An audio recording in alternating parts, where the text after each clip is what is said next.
그날은 늦은 밤 새벽 2시를 막 넘어가고 있었습니다.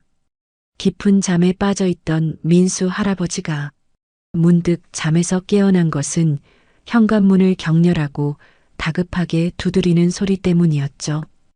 쿵, 쿵, 쿵. 무겁고 불규칙적인 그 소리는 고요한 새벽 공기를 가르며 온 집안을 흔들었습니다. 처음에는 꿈인지 현실인지 분간하기가 어려웠습니다. 70이 넘은 늙은이를 새벽에 누가 만나러 온단 말인가 하는 의아함이 먼저 들었습니다. 그때 낮은 목소리가 현관문 너머에서 들려왔습니다.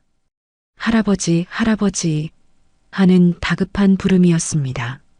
그 목소리는 마치 무슨 큰일이라도 난 것처럼 굉장히 절박하고 불안정했습니다. 민수 할아버지는 심장이 철렁 내려앉았습니다. 혹시라도 무슨 사고가 난 것은 아닐까 하는 생각에 후다닥 일어나 신발도 제대로 신지 못한 채 문으로 달려갔습니다. 누구세요? 할아버지, 저예요. 서준이요. 1층 사는 서준이요. 그제야 민수 할아버지는 안심했습니다. 서준은 1층에 새들어 사는 20대 초반의 조용한 청년이었거든요. 늘 밤에 아르바이트를 하느라 낮에 마주칠 일이 많지는 않았지만 가끔 계단에서 마주치면 늘 정중하게 인사하고 무거운 짐을 들고 가는 자신을 보면 먼저 와서 도와주곤 했던 착한 청년이었습니다. 이 새벽에 이렇게 다급하게 문을 두드릴 만한 일이 무엇일까 하는 걱정이 앞섰습니다. 왜 그래, 서준 청년? 문고리에 손을 올리려는 바로 그 순간이었죠. 할아버지, 빨리 도망가세요. 그 말이 쑥 민수 할아버지의 귓가에 박히는 순간 온몸에 소름이 돋았습니다. 도망가라고요? 왜? 무엇 때문에? 민수 할아버지의 머릿속은 온통 새하얘졌습니다. 하지만 이상하게도 몸은 먼저 본능적으로 반응했습니다.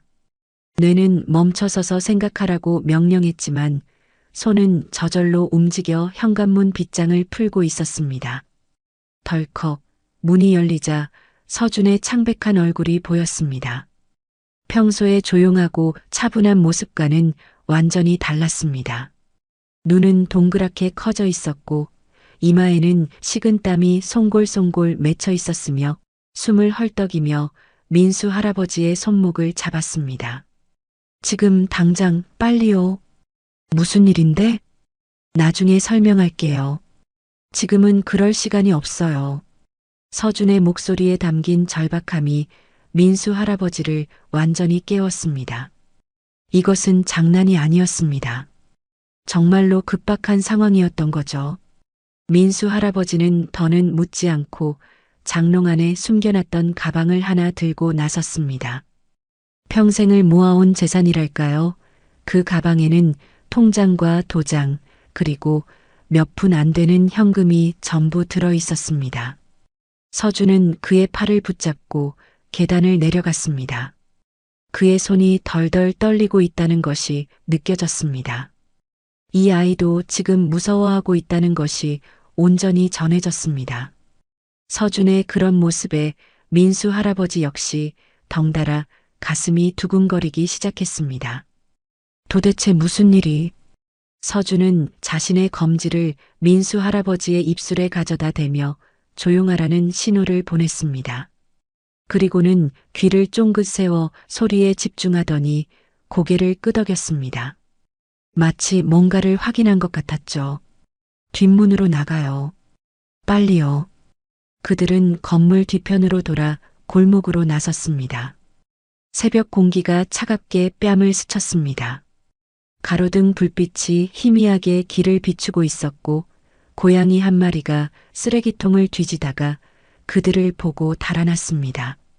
모든 것이 평소와 다를 바 없는 평범한 새벽이었지만 민수 할아버지의 마음은 불안과 공포로 가득 찼습니다. 왜 이렇게 목숨 걸고 뛰쳐나와야 했을까요? 서준의 손에 이끌려 도망치는 그의 마음속에는 끊임없는 물음표만이 가득했습니다. 무엇이 그들을 이렇게 다급하게 만들었을까요?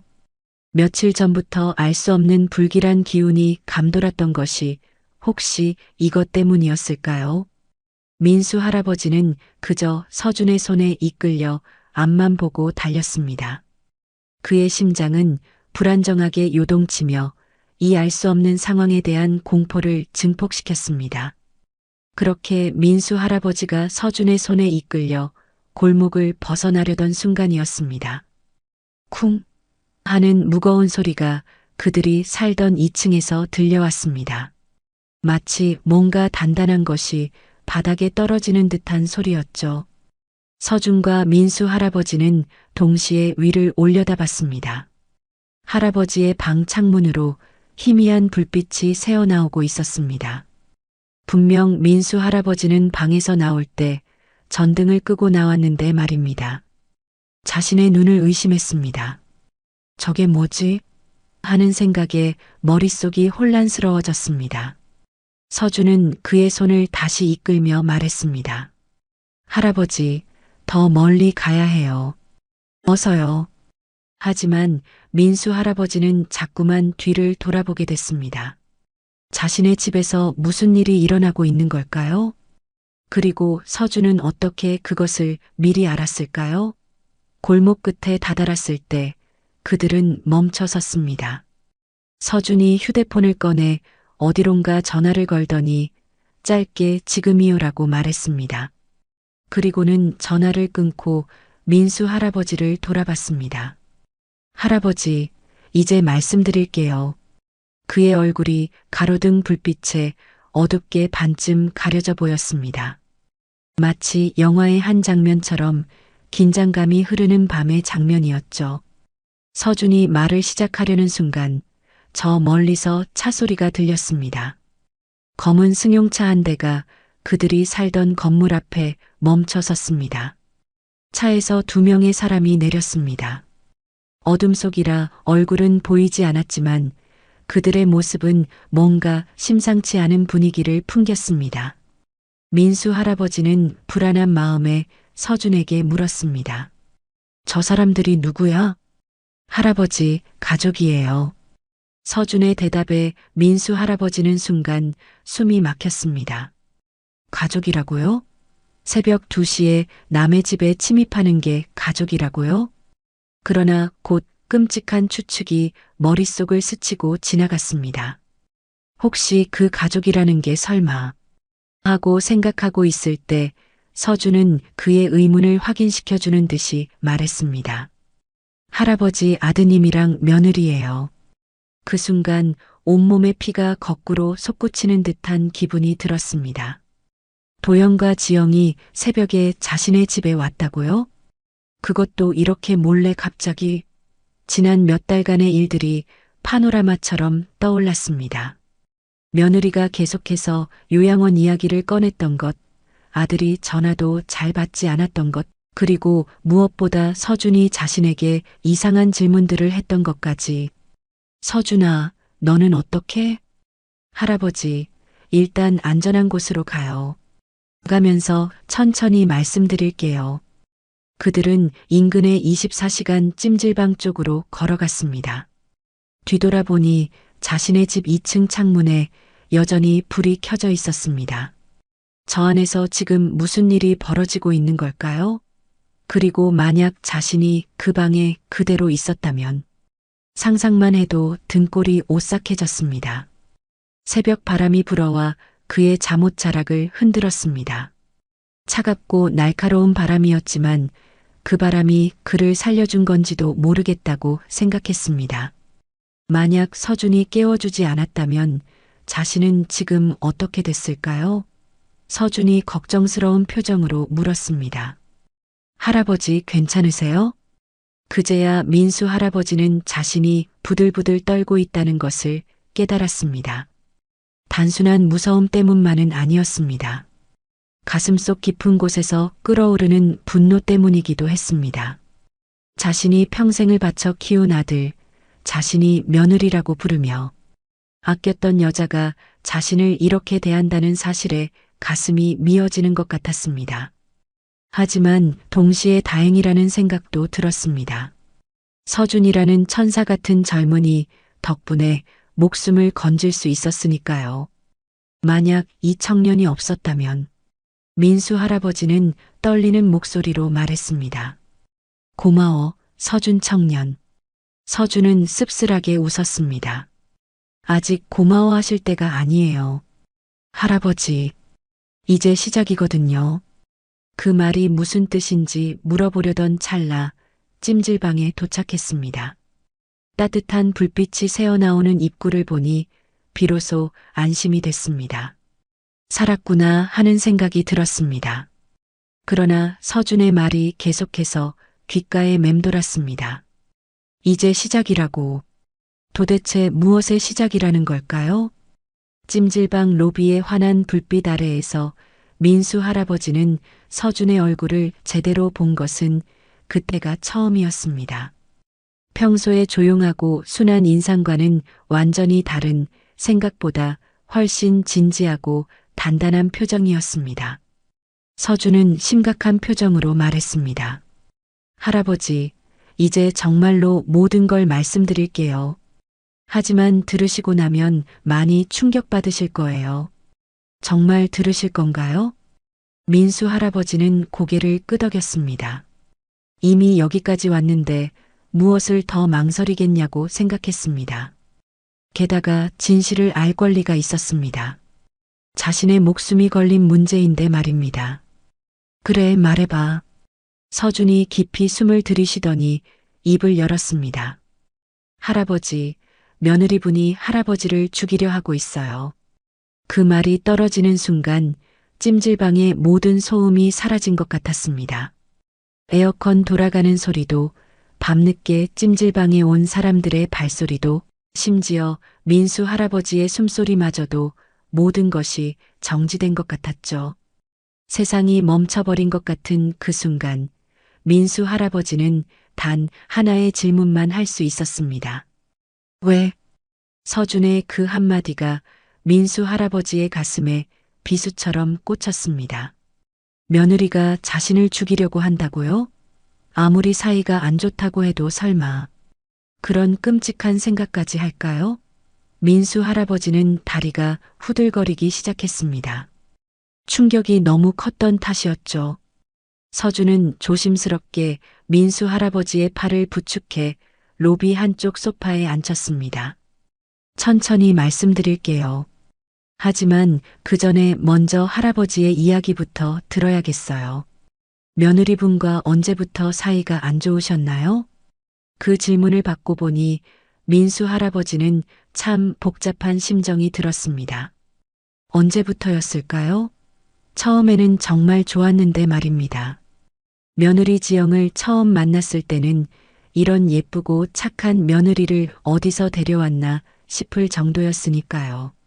처음엔 아니었지. 민수 할아버지는 중얼거리듯 말했습니다. 그러자 마치 봇물 터지듯 지난 일들이 쏟아져 나오기 시작했습니다. 지영을 처음 본 것은 4년 전이었죠.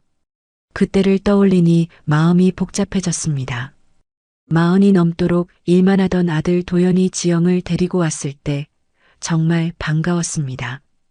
따뜻한 봄날이었는데 지영이 화사한 원피스를 입고 와서 정중하게 인사했죠.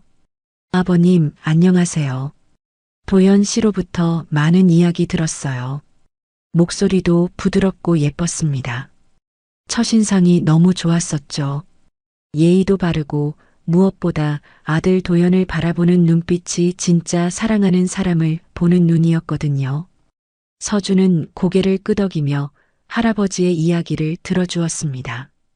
그래서 결혼 준비도 민수 할아버지가 앞장서서 했습니다. 혼수며 예물이며 신혼집 마련하는 것까지 모든 것을 아낌없이 해주었습니다. 평생 운영했던 정미소에서 상당한 돈을 벌었던 민수 할아버지였습니다. 이럴 때 안 쓰면 언제 쓰나 생각하며 정성껏 해주었죠. 그래서 지영이 아버님 덕분에 너무 좋은 집에서 신혼생활 시작하게 돼서 감사해요. 라고 말할 때는 정말 뿌듯했습니다. 그런데 결혼하고 나서부터 조금씩 달라지기 시작했습니다. 처음에는 아주 작은 것들이었죠. 명절에 와서 아버님, 이건 요즘 젊은 사람들은 안 해요.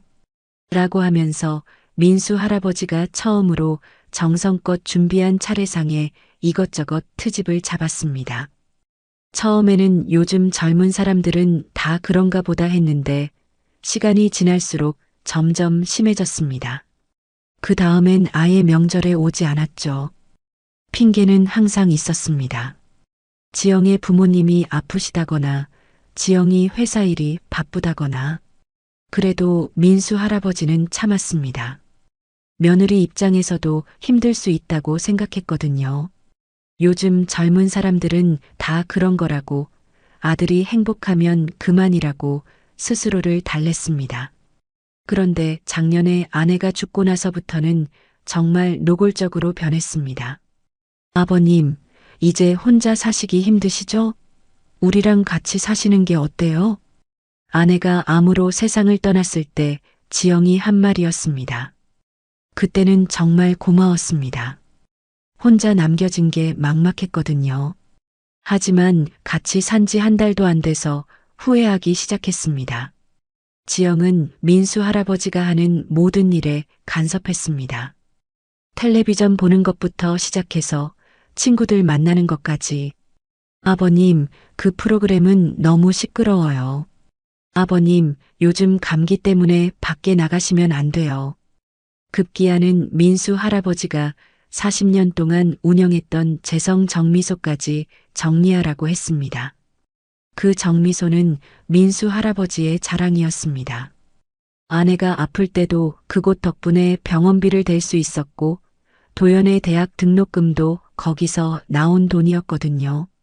그런데 지영이 요즘 같은 시대에 그런 낡은 장사는 안 맞아요. 정리하시고 편하게 지내세요. 라고 했을 때 민수 할아버지는 정말 화가 났습니다. 하지만 가장 충격적이었던 것은 지금 생각해도 가슴이 미어집니다. 아들 도연이가 완전히 지영이 편이 되었다는 거였습니다. 자신이 며느리 지영과 의견이 다를 때마다 도연은 항상 지영의 말만 들었습니다. 아버지, 지영이 말이 맞아.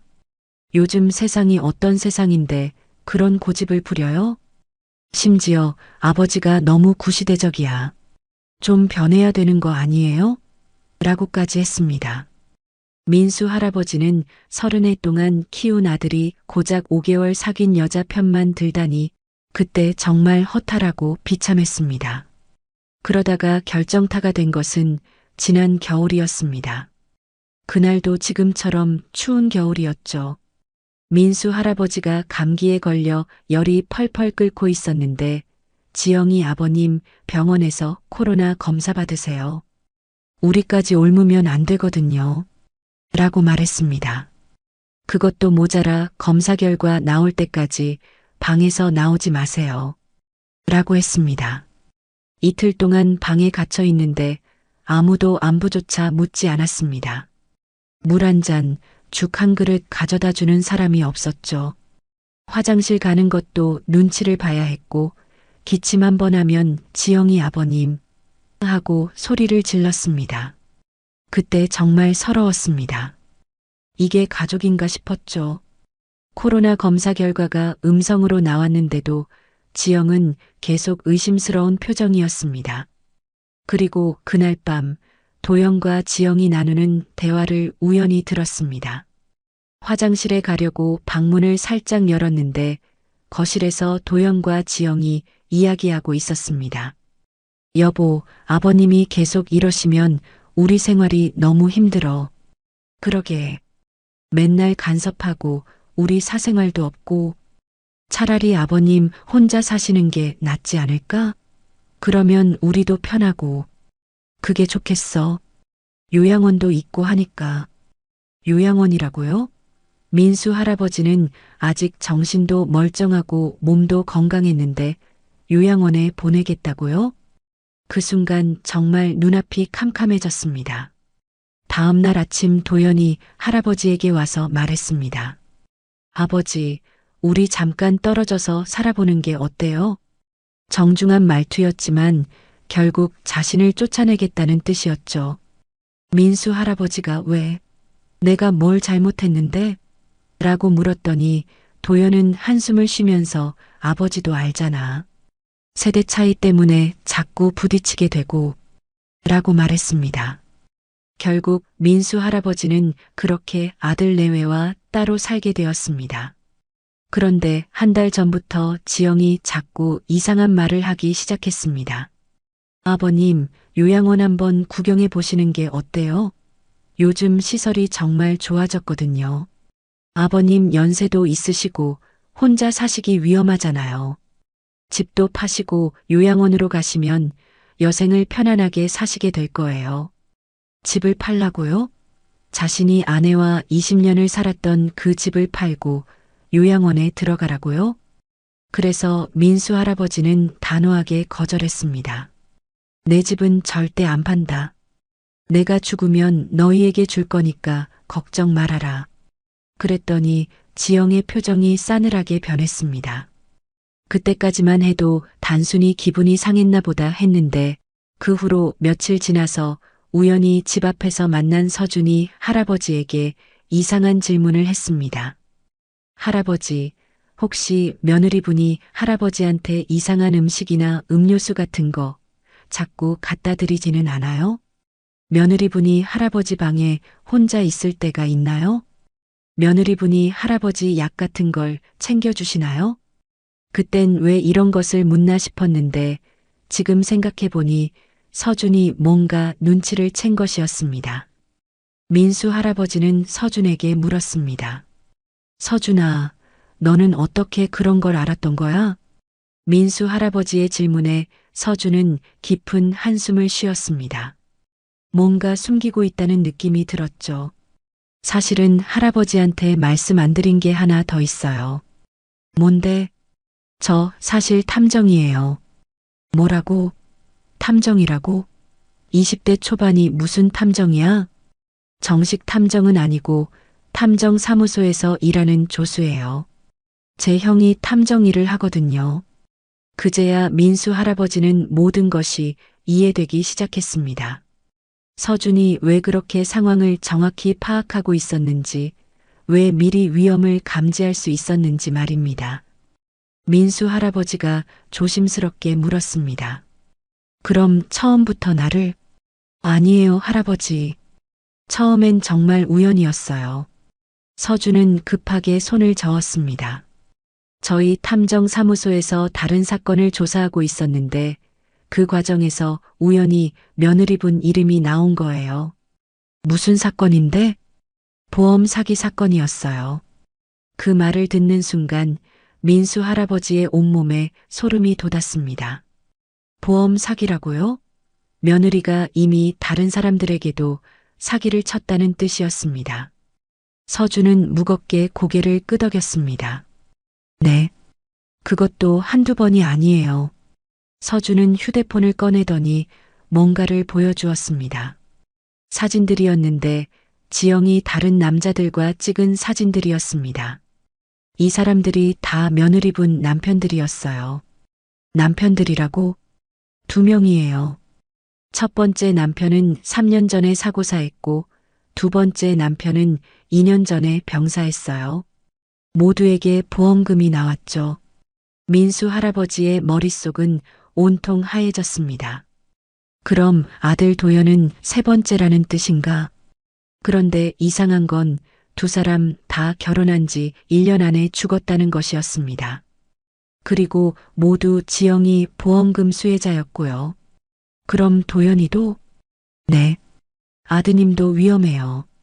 며느리분 패턴을 보면 보통 결혼 1년 안에 남편을 없애고 그 다음에는 시부모님을 타겟으로 잡더라고요. 왜냐하면 시부모님이 가진 재산까지 모두 차지하려는 거였어요. 그래서 자신에게 집을 팔라고 요양원에 가라고 그렇게 조르고 졸랐던 것이었습니다. 그럼 내가 집을 팔지 않겠다고 하니까 할아버지를 직접 제거하려는 거죠. 정말 소름 끼치는 이야기였습니다. 지영이 단순히 자신을 싫어해서가 아니라 처음부터 계획적으로 가족에게 접근한 거였다니. 민수 할아버지는 서준에게 물었습니다.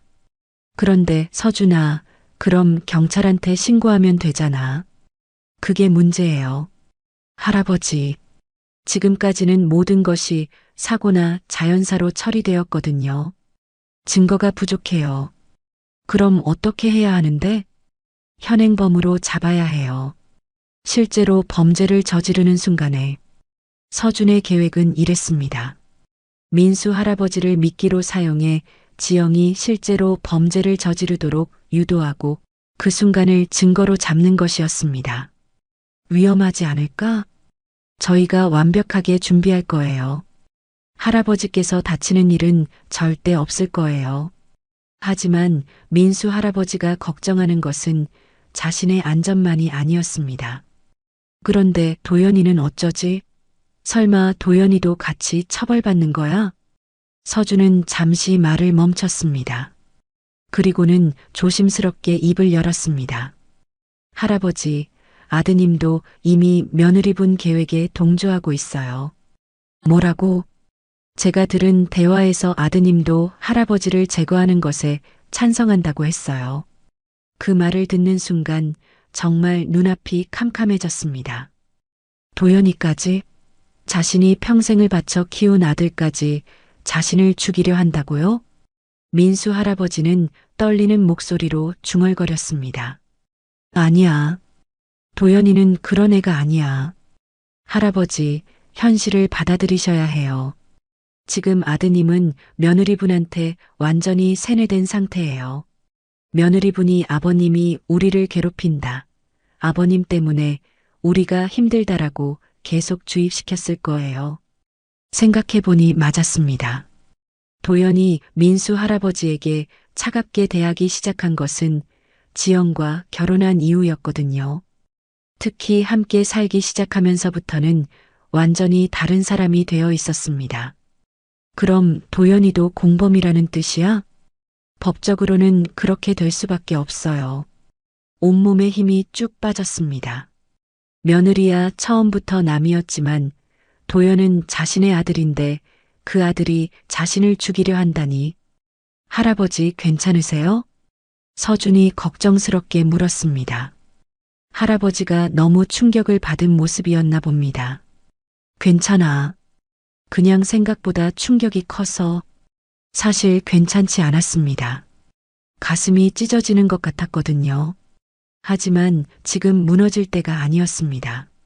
살아남아야 했고 그들의 음모를 막아야 했습니다. 서준아, 그럼 이제 구체적으로 어떻게 할 거야? 일단 할아버지는 며칠 동안 숨어 계셔야 해요. 그동안 저희가 증거를 수집하고 함정을 준비할 거예요. 어디에 숨어?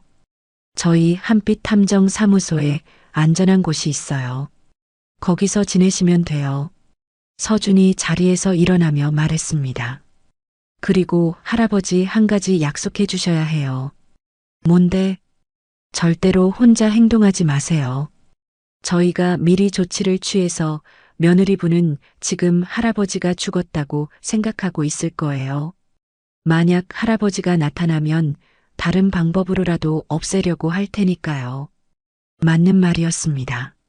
지금 지영은 자신을 처치했다고 생각하고 있을 텐데 갑자기 자신이 나타나면 당황할 것이고 그러면 더 위험한 방법을 쓸지도 모르는 일이었습니다. 알겠어. 내 말대로 할게. 그럼 이제 가요. 형에게 연락해서 차 보내달라고 할게요. 그들은 찜질방을 나섰습니다. 밖은 여전히 어두웠지만 동쪽 하늘이 조금씩 밝아오고 있었습니다. 새벽 공기가 차갑게 뺨을 스쳤습니다. 할아버지, 후회 안 하세요? 길을 걸으면서 서준이 물었습니다. 뭘? 아드님까지 처벌받을 수도 있는데. 민수 할아버지는 잠시 생각해 봤습니다. 도연은 자신의 아들이었습니다. 자신이 30년 동안 키운 소중한 아들. 그런 아들이 감옥에 갈 수도 있다고 생각하니 가슴이 아팠습니다. 하지만 더 중요한 것은 진실이었고 정이었습니다. 후회 안 해. 민수 할아버지는 단호하게 말했습니다. 잘못한 사람은 처벌받아야 해. 그게 내 아들이라고 해도 말이야. 서준이 고개를 끄덕였습니다. 할아버지 정말 대단하세요. 대단하긴 그냥 올바르게 사는 것을 가르치고 싶을 뿐이야. 그때 검은색 승용차 한 대가 그들 앞에 멈춰 섰습니다. 서준이 손을 흔들자 차 안에서 사람이 내렸습니다. 서준보다 조금 큰 남자였는데 아마 서준이 말한 형인 것 같았습니다. 형, 이분이 제가 말씀드린 할아버지예요. 안녕하세요, 할아버지. 저는 재우라고 해요. 서준이 형이고 한빛 탐정 사무소를 운영하고 있어요. 재우라는 청년이 정중하게 인사했습니다. 서준과 비슷하게 생겼는데 더 성숙해 보였습니다. 고생 많으셨을 거예요. 차에 타세요. 차는 따뜻했습니다. 히터가 켜져 있어서 얼었던 몸이 조금씩 녹는 것 같았습니다. 할아버지, 지금부터 며칠 동안 힘드실 거예요. 재우가 백미러로 민수 할아버지를 보며 말했습니다. 하지만 끝까지 버텨주시면 반드시 안전하게 해드릴게요. 고마워요, 재우 씨. 정말 고마웠습니다. 이 낯선 형제가 자신의 목숨을 구해줬을 뿐만 아니라 악한 사람들을 처벌하기 위해서까지 도와주다니 민수 할아버지는 깊은 감동을 느꼈습니다. 차가 도시를 가로질러 달렸습니다. 창밖으로 보이는 새벽 풍경이 평소와는 다르게 느껴졌습니다. 어제까지만 해도 평범한 노인이었는데 하룻밤 사이에 거대한 음모의 중심에 서게 되었으니까요. 할아버지, 무서우시죠? 서준이 물었습니다. 무섭지. 하지만 더 무서운 건 가만히 있다가 그 나쁜 년에게 정말로 죽는 거야. 맞아요. 할아버지께서 용감하셔서 다행이에요. 그런데 재우 씨, 구체적으로 어떤 계획이 있는 거예요? 일단 며느리분 과거 행적을 더 자세히 조사해야 해요. 그리고 오늘 밤에 할아버지 방에서 무슨 일이 일어났는지도 확인해야 하고요. 내 방에서 뭘 했는지 어떻게 알아요? CCTV가 있어요. 건물 입구와 복도에. 그리고 제가 어젯밤에 미리 할아버지 방 주변에 소형 녹음기를 설치해 뒀거든요. 정말 치밀하게 준비했구나 싶었습니다. 이 형제들이 아니었으면 자신은 정말 위험했을 것입니다. 그럼 이제 우리가 할 일은 증거를 수집하고 그들이 다시 할아버지를 노리도록 유도하는 거예요. 맞아요. 하지만 이번엔 우리가 준비된 상태에서 맞이하는 거죠. 차가 한적한 건물 앞에 멈춰 섰습니다. 한빛 탐정 사무소라는 간판이 보였습니다. 생각보다 제법 그럴듯한 사무소였습니다. 여기서 며칠 지내시면 돼요. 안전해요. 사무소 안으로 들어가니 의외로 넓고 깔끔했습니다. 한쪽에는 책상과 컴퓨터가 있었고 다른 쪽에는 소파와 간이 침대가 놓여 있었습니다. 할아버지, 여기서 쉬세요. 저희는 일을 시작할게요. 뭘 도울 일은 없을까? 지금은 쉬시는 게 최고예요. 몸과 마음에 여유가 있어야 나중에 큰일을 해낼 수 있거든요. 재우의 말이 맞았습니다. 하룻밤 사이에 너무 많은 일이 일어나서 정신이 없었거든요. 소파에 누웠는데 갑자기 피로가 몰려왔습니다. 몸은 피곤했지만 머릿속은 복잡했습니다. 며느리의 진짜 정체, 아들의 배신, 그리고 앞으로 벌어질 일들까지. 하지만 한 가지는 확실했습니다. 이제 더 이상 당하고만 있지는 않겠다는 것. 그들이 자신을 만만하게 본 것은 큰 실수였습니다. 70이 넘은 노인이라고 해서 호락호락하지 않다는 것을 보여줄 때가 온 것이었습니다. 창밖으로 해가 떠오르고 있었습니다. 새로운 하루가 시작되는 것이었죠. 그리고 이 하루가 끝날 때쯤이면 모든 것이 달라져 있을 것입니다. 민수 할아버지는 눈을 감고 마음속으로 다짐했습니다. 지영아, 도연아, 너희들이 나를 잘못 건드렸구나. 이제 진짜 내가 누군지 보여줄게. 한빛 탐정 사무소에서 보낸 첫날 밤은 정말 길었습니다. 몸은 피곤해서 죽을 것 같았지만 잠이 오지 않았습니다. 눈을 감으면 지영의 가짜 미소가 보였고 도연이 차갑게 자신을 내쫓던 모습이 떠올랐습니다. 그리고 무엇보다 만약 서준이 자신을 깨워주지 않았다면 지금쯤 어떻게 되었을지 상상하니 온몸이 부들부들 떨렸습니다. 새벽 6시쯤 되어서야 겨우 잠이 들었는데 오전 10시에 재우의 목소리에 깼습니다. 할아버지, 일어나세요. 중요한 소식이 있어요. 재우와 서준이 컴퓨터 앞에 앉아서 뭔가를 열심히 보고 있었습니다. 민수 할아버지가 다가가니 서준이 자리를 비켜주었습니다. 할아버지, 이거 보세요. 화면에는 CCTV 영상이 재생되고 있었습니다. 어젯밤 자신이 살던 건물 복도였습니다. 새벽 2시 20분경 세 사람의 모습이 2층으로 올라가는 것이 보였습니다. 저 사람들이? 네. 아드님과 며느리분, 그리고 낯선 남자 한 명이에요. 화면 속 지영은 평소와 완전히 다른 모습이었습니다. 검은 옷을 입고 표정도 차가웠습니다. 도연 역시 긴장한 듯 주변을 두리번거리고 있었죠. 그리고 이것도 들어보세요. 재우가 녹음기를 틀었습니다. 민수 할아버지의 방 안에서 나누었던 대화가 선명하게 들렸습니다. 아버님은 어디 간 거야? 도연의 목소리였습니다. 분명히 자고 있었을 텐데 설마 눈치챈 건 아니겠지? 아니야. 그럴 리 없어. 우리가 엄청 조심스럽게 했는데. 지영의 목소리였습니다. 그런데 그 목소리가 평소와는 완전히 달랐습니다. 차갑고 냉정하며 모든 것이 계산된 듯한 목소리였습니다. 그럼 어디 갔을까? 혹시 화장실이나 부엌에 있나? 찾아봤는데 없어. 이상해. 그 다음에 들린 건 제3의 남자 목소리였습니다. 계획을 바꿔야겠군. 일단 여기서 사고가 났던 것처럼 만들자. 무슨 사고? 낙상사. 욕실에서 미끄러져 벽에 머리가 부딪힌 걸. 민수 할아버지의 온몸에 소름이 돋았습니다. 낙상사라고요? 정말로 자신을 죽이려 했던 것이었습니다. 이제 경찰에 신고할 수 있는 거 아니에요? 아직 부족해요, 할아버지. 재우가 고개를 저었습니다. 이 정도로는 부족해요. 빠져나가자고 하면 그럴 수 있어요. 현행범으로 잡아야 해요. 실제로 범죄를 저지르는 순간에 재우의 계획은 이랬습니다.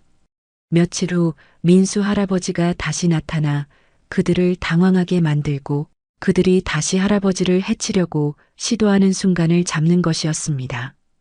위험하지 않을까요? 저희가 완벽하게 준비할 거예요. CCTV, 녹음기, 그리고 경찰까지. 할아버지께서 다치는 일은 절대 없을 거예요. 그런데 어떻게 그들이 다시 나를 노리도록 만들 거예요? 할아버지께서 살아있다는 것을 알려주면 돼요. 그럼 그들은 당황해서 반드시 움직일 거예요. 서준이 설명을 이어받았습니다. 그런데 할아버지 한 가지 각오하셔야 할 게 있어요. 뭔가 아드님도 처벌받게 될 거예요. 그 말을 듣고 한참 생각했습니다. 도연은 자신의 아들이었습니다. 하지만 그 아들이 자신을 죽이려 했다는 사실도 변하지 않았습니다. 괜찮아. 잘못한 건 잘못한 거니까. 정말 후회 안 하실 거예요? 후회는 오히려 다행이야. 민수 할아버지의 대답에 재우와 서준이 놀란 표정을 지었습니다. 이제서야 도연이 어떤 아이인지 제대로 알게 되었거든요.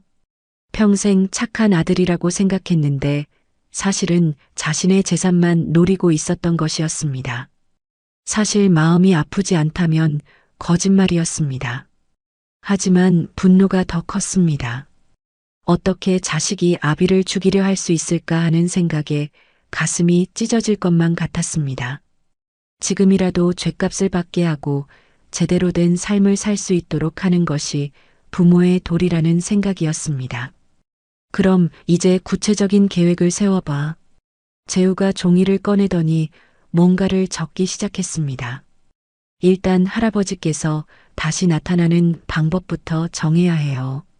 가장 자연스러운 건 할아버지께서 친구 댁에서 지냈다고 하는 거예요. 그래서 오늘 집에 돌아왔는데 방이 어수선해져 있어서 이상했다고. 그럼 그들이 의심하지 않을까? 의심하겠지만 확신할 수는 없을 거예요. 설마 자신들의 계획이 발각되었을 거라고는 생각 못할 테니까요. 서준이 덧붙였습니다. 그리고 할아버지께서 살아있다는 것을 확인하는 순간 그들은 반드시 다음 계획을 세울 거예요. 다음 계획? 더 확실한 방법으로 할아버지를 제거하려고 할 거예요. 이번엔 실패할 수 없다고 생각할 테니까요. 재우가 계속 설명했습니다. 그때가 우리가 기다리는 순간이에요. 그들이 실제로 행동하는 순간을 잡는 거죠. 구체적으로 어떤 방법을 쓸까요? 여러 가지가 있겠지만 가장 가능성이 높은 건 독이에요. 독이라고요? 음식이나 음료에 독을 탄 다음에 할아버지께 드리게 할 거예요. 그럼 자연사처럼 보이니까요. 그럼 제가 정말로 그걸 마셔야 하는 건가요? 아니에요. 저희가 미리 준비한 가짜 음료로 바꿔치기 할 거예요. 서준이 가방에서 뭔가를 꺼냈습니다. 작은 병이었는데 안에 투명한 액체가 들어 있었습니다. 이게 뭐예요? 무해한 물이에요. 하지만 색깔과 맛을 조절해서 어떤 음료와도 똑같이 만들 수 있어요. 정말 치밀하게 준비했구나 싶었습니다. 그런데 언제쯤 실행할 거예요? 내일 저녁이 적당할 것 같아요. 재우가 달력을 보며 말했습니다. 오늘 하루는 할아버지께서 나타났다는 소식을 퍼뜨리고 그들이 당황하도록 만드는 시간이고요. 내일 저녁쯤 되면 그들이 행동에 나설 거예요. 어떻게 소식을 퍼뜨릴 거예요? 간단해요. 할아버지께서 아드님에게 전화하시면 돼요. 어젯밤에 친구 집에서 지냈는데 집에 돌아와 보니 이상했다고 하시면서 좋아. 그럼 그렇게 해봐. 할아버지, 정말 괜찮으시겠어요? 서준이 걱정스럽게 물었습니다. 무서우시지 않아요? 무서워. 하지만 이대로 숨어 살 수는 없잖아. 정말 무서웠습니다. 하지만 더 무서운 것은 평생 이렇게 도망 다니며 사는 것이었습니다.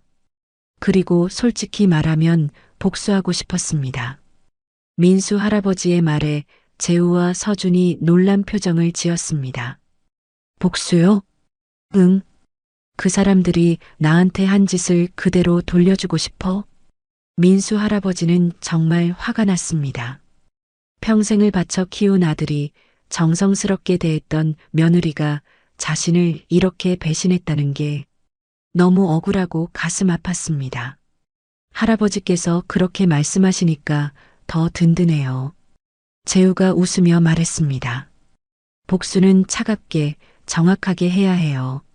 감정에 휘둘리면 실수하거든요. 알겠어. 민수 할아버지는 계획대로 아들에게 전화를 걸어 연기를 하며 놀란 듯 친구 집에서 자고 왔는데 집이 이상하다고 이야기를 했습니다.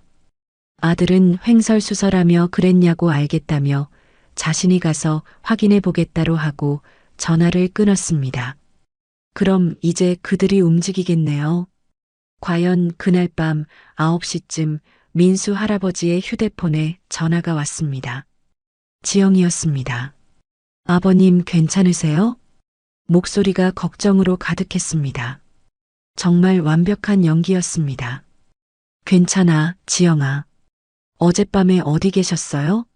집에 도둑이 들었다던데요? 응. 친구 집에서 잤어. 오랜만에 만나서 이야기하다 보니까 늦어져서. 그런데 다음날 돌아와 보니 방이 좀 어수선했긴 한데 없어진 건 없는 것 같더라고. 그래도 무서우시잖아요. 내일 저희가 가서 확인해 볼게요. 고마워. 전화를 끊고 나니 재우가 엄지손가락을 들어 보였습니다. 완벽해요, 할아버지. 이제 그들이 움직일 거예요. 언제쯤 올까? 내일 오후쯤이면 올 거예요. 그리고 재우가 의미심장하게 웃었습니다. 그들이 가져올 건 확인하는 게 아니라 할아버지를 없애기 위한 도구일 거예요. 그 말을 듣고 보니 정말 무서워졌습니다. 하지만 이미 돌이킬 수 없는 강을 건넜죠. 재우 씨, 정말 안전할까요? 안전해요. 저희가 모든 걸 준비해 놨으니까. 서준이 가방을 열어서 보여주었습니다. 안에는 각종 장비들이 들어 있었습니다. 카메라, 녹음기, 심지어 호신용 스프레이까지. 이 모든 걸로 할아버지를 지킬 거예요. 그리고 경찰도 연락해 놨어요. 신호만 보내면 즉시 출동할 거예요. 정말 든든했습니다. 이 젊은 친구들이 자신을 위해서 이렇게까지 해준다니. 고맙습니다. 정말로. 천만에요, 할아버지. 내일이면 모든 게 끝날 거예요. 그날 밤도 잠이 오지 않았습니다. 하지만 어젯밤과는 달리 두려움보다는 기대감이 더 컸습니다. 내일이면 모든 것이 끝난다. 지영과 도연의 진짜 모습이 세상에 드러나고 자신은 더 이상 숨어 살지 않아도 되는 것이었습니다. 창밖을 보니 별이 유난히 밝게 빛나고 있었습니다. 내일이면 끝이야. 운명의 날이 밝았습니다. 새벽부터 비가 내리기 시작해서 온 세상이 우울하게 보였습니다. 마치 오늘 일어날 일들을 미리 예고하는 것 같았죠.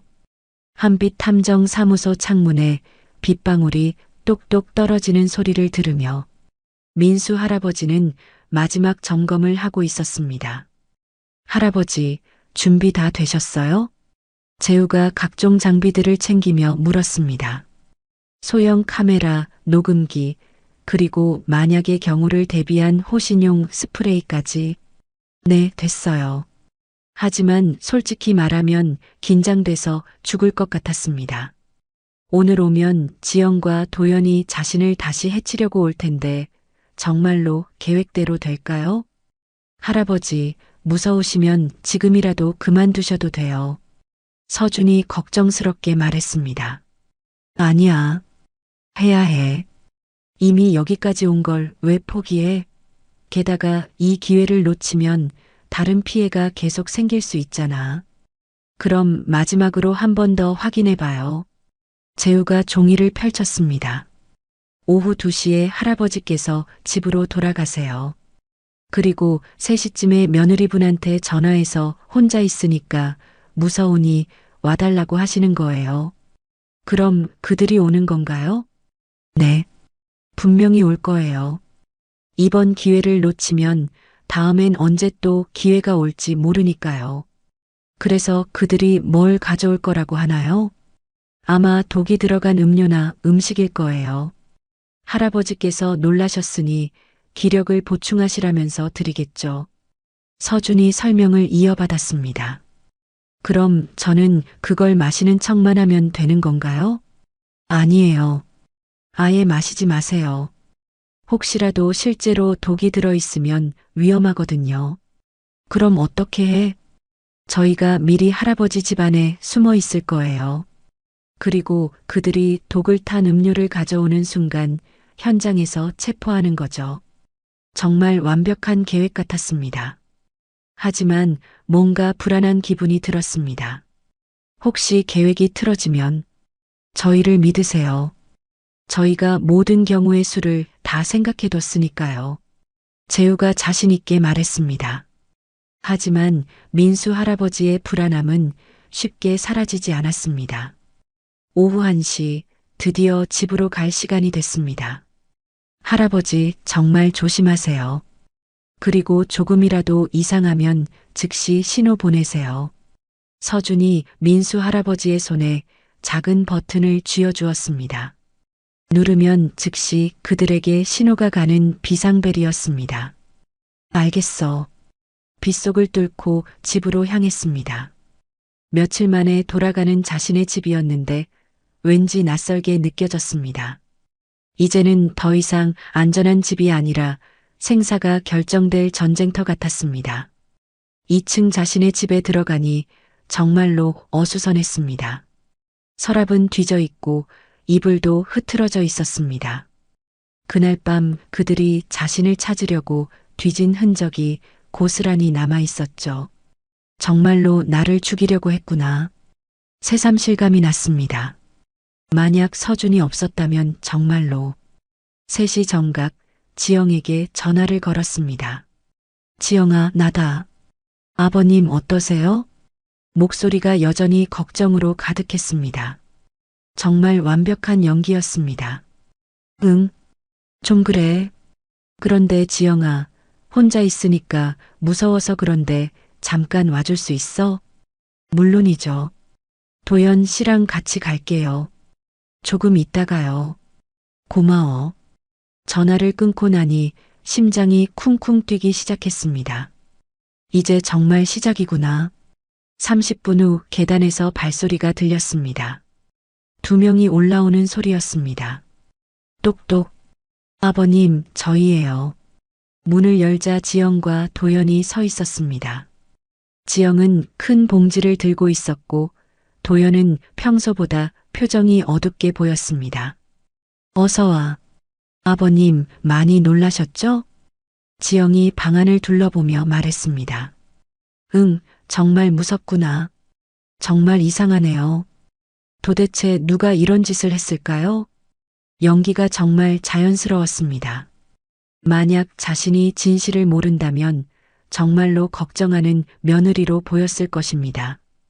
그보다 아버님 기력이 없으실 텐데 이거 드세요. 지영이 봉지에서 무언가를 꺼냈습니다. 작은 병에 들어있는 음료였습니다. 뭔데? 홍삼 음료예요. 몸에 좋거든요. 그 순간 온몸에 소름이 돋았습니다. 저게 바로 독이 들어간 음료구나. 고마워. 그런데 잠깐 화장실 좀 다녀올게. 네. 천천히 하세요. 화장실에 가면서 재빨리 비상벨을 눌렀습니다. 이제 재우와 서준이 올 것입니다. 그런데 화장실에서 나오려는데 이상한 소리가 들렸습니다. 정말로 이걸로 끝날까? 도연의 목소리였습니다. 당연하지. 이번엔 확실해. 하지만 혹시라도. 혹시는 무슨. 이미 2번이나 성공했는데. 2번이나 성공했다고요? 다른 사람들을 말하는 것이었습니다. 그래도 아빠인데. 아빠, 지금 와서 그런 소리 해? 그동안 우리가 얼마나 고생했는데. 그렇긴 하지만 당신, 우리 약속 잊었어? 이 일 끝나면 좋은 집으로 이사가서 새로 시작한다고 했잖아. 새로 시작한다고? 내 돈으로? 민수 할아버지는 살이 부들부들 떨렸습니다. 알겠어. 그럼 빨리 끝내자. 그래. 어차피 늙은이 1명 없어진다고 세상이 바뀌는 것도 아니고. 늙은이 1명이라고요? 자신을 말하는 것이었습니다. 가슴이 미어졌습니다. 도연이 정말로 자신을 그렇게 생각하고 있었다니. 자신이 평생을 바쳐 키운 아들이 자신을 그냥 없어져도 되는 늙은이로 본다니. 민수 할아버지는 화장실에서 나왔습니다. 아버님 괜찮으세요? 얼굴이 안 좋아 보여요. 지영이 걱정하는 척했습니다. 괜찮아. 그런데 이 음료 뭐가 들어있는 거야? 홍삼이요. 왜요? 아니야. 그냥. 그런데 이상했습니다. 재우와 서준이 왜 안 오는 거죠? 분명히 비상벨을 눌렀는데. 아버님, 빨리 드세요. 차가우면 효과가 떨어져요. 지영이 재촉하기 시작했습니다. 응. 병을 들었는데 손이 떨렸습니다. 정말로 이 안에 독이 들어있는 것일까요? 아버님, 왜 안 드세요? 도연도 재촉했습니다. 그런데 그 목소리에 짜증이 섞여 있었습니다. 그냥 목이 별로 안 마르네. 몸이 안 좋으실 때일수록 더 챙겨 드셔야죠. 지영의 목소리가 점점 날카로워지고 있었습니다. 그때 문득 깨달았습니다. 재우와 서준이 오지 않는 게 아니라 올 수 없는 거구나. 지영이 강압적으로 병을 민수 할아버지의 입에 갖다 댔습니다. 그 순간 민수 할아버지는 알았습니다. 뭔가 잘못됐다는 것을. 재우와 서준은 오지 않을 것이고 자신은 혼자서 이 상황을 해결해야 하는 것이었습니다. 싫어. 민수 할아버지가 병을 밀어냈습니다. 아버님, 왜요? 몸에 좋은 건데. 좋은 게 아니잖아. 독이잖아. 그 말이 떨어지자마자 방 안의 분위기가 완전히 바뀌었습니다. 지영의 얼굴에서 가짜 미소가 사라졌고 도연도 당황한 표정을 지었습니다. 아버님, 무슨 소리세요? 다 알고 있어. 지영이 당신이 누군지 그동안 뭘 했는지 다 알고 있다고. 지영이 웃었습니다. 하지만 이번엔 차가운 웃음이었습니다. 언제부터 알았어요? 며칠 전부터. 그럼 왜 이렇게 덫에 걸린 척했지? 너희들을 잡기 위해서. 잡는다고요? 아버님 혼자서요? 지영의 웃음소리가 더 커졌습니다. 도와줄 사람들이 있어. 설마 그 어설픈 탐정 나부랭이들 말하는 거예요? 어떻게? 놀랐어요? 우리도 바보가 아니거든요. 도연이 입을 열었습니다. 아빠, 우리가 며칠 전부터 감시하고 있었어. 탐정 사무소에 들어가는 것도 다 봤고. 뭐라고? 그리고 여기 오기 전에 그들을 먼저 처리했지. 처리했다고? 무슨 소리냐? 걱정하지 마세요, 아버님. 곧 그들과 만날 수 있을 거예요. 지영이 소름 끼치게 웃었습니다. 같은 곳에서 말이에요. 그 순간 모든 것이 무너져 내리는 것 같았습니다. 서준과 재우가 정말로. 거짓말이야. 거짓말이 아니에요. 확인해 보고 싶으시면. 지영이 휴대폰을 꺼내서 뭔가를 보여주었습니다. 사진이었는데 민수 할아버지의 다리에서 힘이 쭉 빠졌습니다. 이제 이해하시겠어요? 아버님을 도와줄 사람은 아무도 없어요. 정말로 끝인 걸까요? 정말로 아무도 자신을 도와주지 않는 것일까요? 그럼 내가 죽어야 한다는 거야? 원래 계획대로라면 그랬겠죠. 하지만 상황이 바뀌었으니까. 지영이 가방에서 다른 것을 꺼냈습니다. 주사기였습니다. 이걸로 하면 고통 없이 갈 수 있어요. 안 돼. 민수 할아버지는 문 쪽으로 뛰어갔습니다. 하지만 도연이 막아섰습니다. 아빠, 소용없어. 볼 사람도 없고 도와줄 사람도 없어. 도연아, 제발. 미안해, 아빠. 그러니까 집 팔자고 할 때 팔았어야지.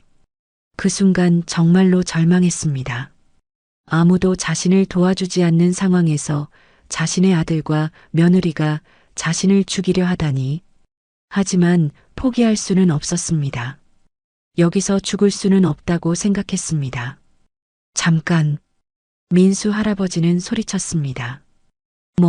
마지막으로 한 가지만 물어봐도 될까? 지영이 주사기를 들고 있는 손을 잠시 멈췄습니다. 뭔데요? 정말로 처음부터 끝까지 다 거짓말이었어? 우리 가족이 된 것도? 지영이 웃었습니다. 당연하죠. 다 돈 때문이었어요.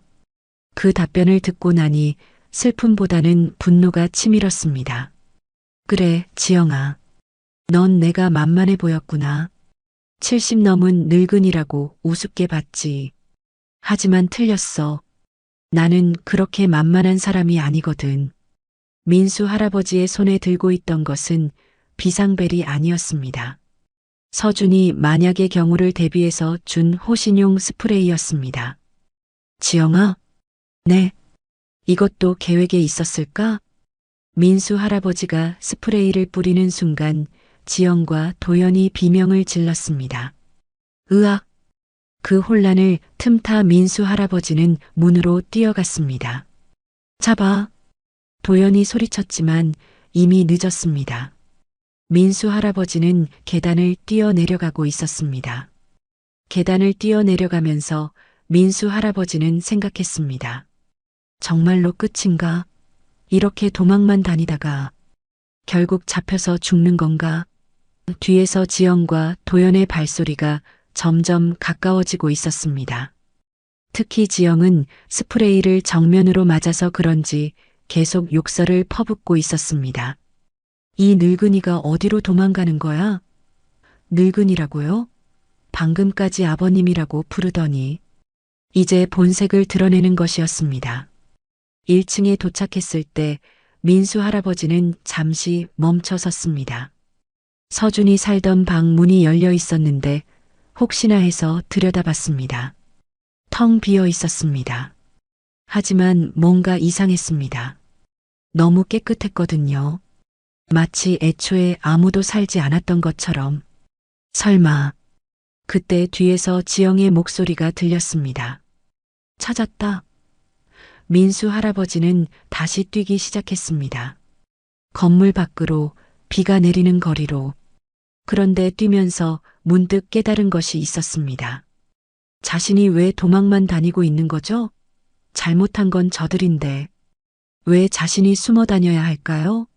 그래, 이제 그만하자. 민수 할아버지는 뛰는 것을 멈췄습니다. 그리고 뒤돌아서서 그들을 기다렸습니다. 왜 멈췄어, 아빠? 도연이 숨을 헐떡이며 물었습니다. 더 이상 도망치기 싫어서. 현명한 선택이에요, 아버님.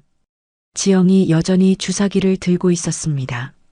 눈이 빨갛게 충혈되어 있는 게 스프레이를 제대로 맞은 것 같았습니다. 그런데 지영아, 궁금한 게 하나 있어. 뭔데요? 그 탐정 형제를 정말로 죽였어? 지영이 웃었습니다. 궁금해서 죽겠어요? 응. 그럼 직접 확인해 보시죠. 지영이 휴대폰을 꺼내서 어디론가 전화를 걸었습니다. 예정대로 해주세요. 잠시 후 저 멀리서 검은 승용차 한 대가 다가왔습니다. 차에서 2명의 남자가 내렸는데 뒤에서 누군가를 끌고 나왔습니다. 재우와 서준이었습니다. 두 사람 모두 손이 뒤로 묶여 있고 입에는 테이프가 붙어 있었습니다. 하지만 다행히 살아 있었습니다. 이제 이해하시겠어요? 지영이 득에양양하게 말했습니다. 우리가 얼마나 치밀하게 준비했는지. 그럼 처음부터 다 알고 있었다는 거야? 당연하죠.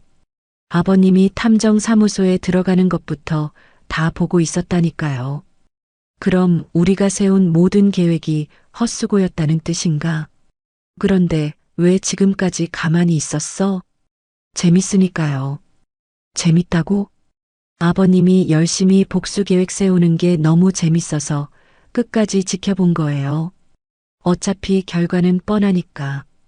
정말 악독한 여자였습니다. 자신들을 가지고 놀았다는 뜻이었죠. 그럼 이제 정말 끝인 건가? 그렇죠. 이제 모두 다 같은 곳으로 갈 거예요. 지영이 주사기를 들고 다가왔습니다. 잠깐. 민수 할아버지는 손을 들었습니다. 마지막으로 하고 싶은 말이 있어. 뭔데요? 미안해. 뭐가요?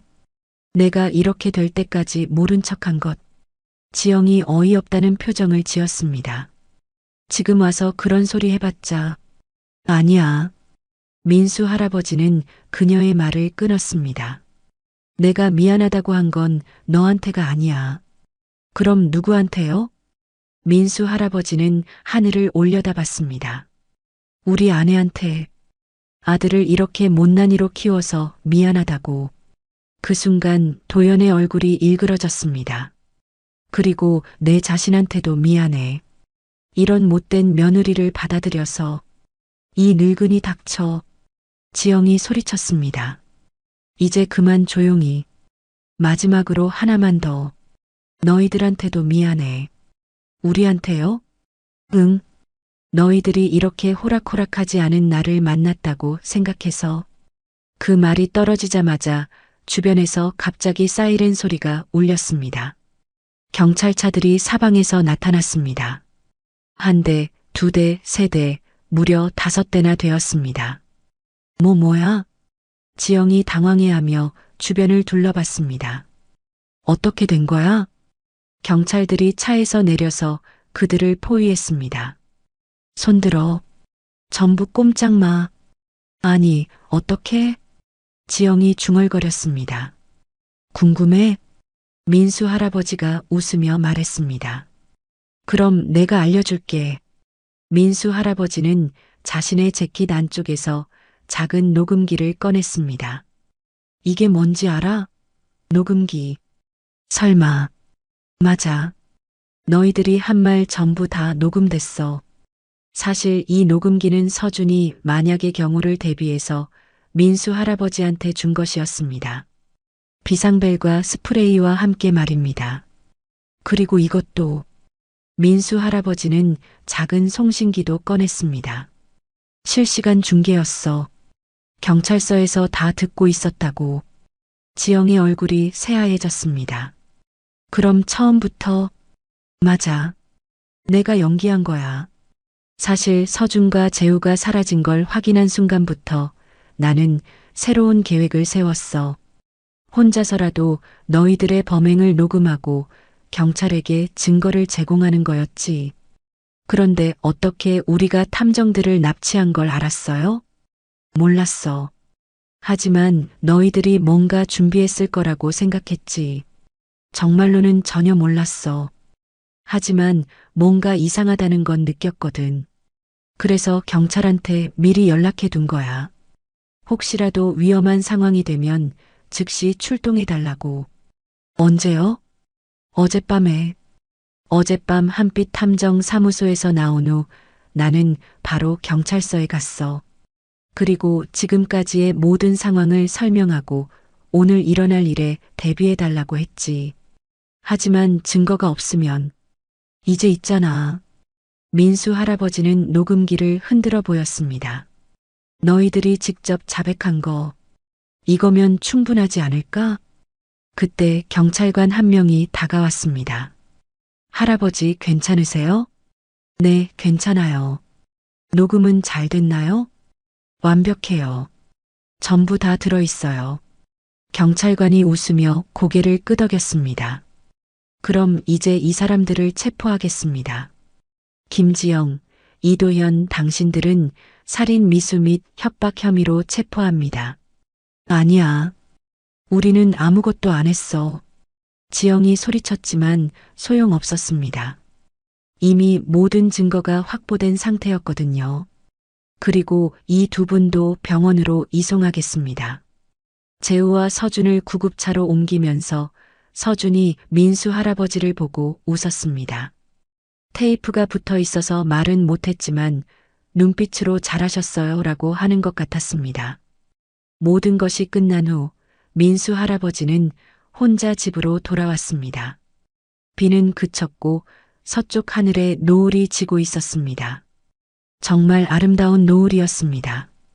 2층 자신의 방에 올라가서 창문을 열고 밖을 내다봤습니다. 며칠 전까지만 해도 이 창문 너머로 도망쳤는데 이제는 당당하게 여기서 있을 수 있게 되었네요. 휴대폰이 울렸습니다. 경찰서에서 온 전화였습니다. 할아버지, 저희예요. 조사 결과 나왔어요. 어떻게 됐어요? 김지영은 지금까지 총 4명의 남편을 살해한 연쇄살인범이었어요. 그리고 이도현은 공범으로 확정됐고요. 4명이나요? 생각보다 더 많았습니다. 그럼 형량은 어떻게 될까요? 김지영은 무기징역 이상, 이도현은 최소 20년 이상은 받을 것 같아요. 20년.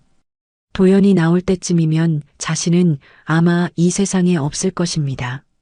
하지만 도연이 자신을 죽이고 그 끔찍한 인생을 살도록 내버려 두는 것보다 자신의 죄를 알고 사죄하고 떳떳한 삶을 살기를 바랬습니다.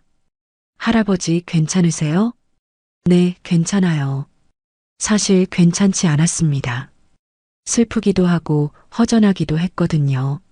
하지만 이것이 맞는 일이라는 건 알고 있었습니다. 전화를 끊고 나서 민수 할아버지는 차 한 잔을 끓였습니다. 혼자 마시는 차 맛이 이렇게 좋을 줄은 몰랐네요. 며칠 후 재우와 서준이 찾아왔습니다. 둘 다 멍이 들어있긴 했지만 건강해 보였습니다. 할아버지, 정말 대단하세요. 재우가 웃으며 말했습니다. 우리보다 할아버지께서 더 훌륭한 탐정이에요. 무슨 소리야? 너희들이 도와줬으니까 가능한 일이었지. 아니에요.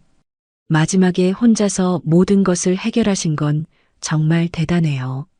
서준도 고개를 끄덕였습니다. 할아버지 덕분에 더 큰 사건을 해결했어요. 김지영이 앞으로 더 많은 사람을 해칠 뻔했거든요. 그렇게 생각하니 기분이 좀 나아졌습니다. 자신이 한 일이 다른 사람들에게도 도움이 되었다니.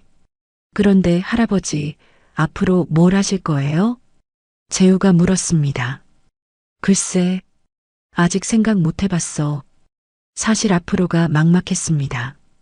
아들도 없고 며느리도 없고 이제 정말로 혼자가 된 것이었습니다. 혹시 저희와 함께 일해보시는 건 어떠세요? 뭐라고? 탐정 일 말이에요. 할아버지 같은 분이 있으면 정말 도움이 될 것 같은데요. 탐정이라고요? 70 넘은 노인이요? 할아버지, 진짜 생각해 보세요.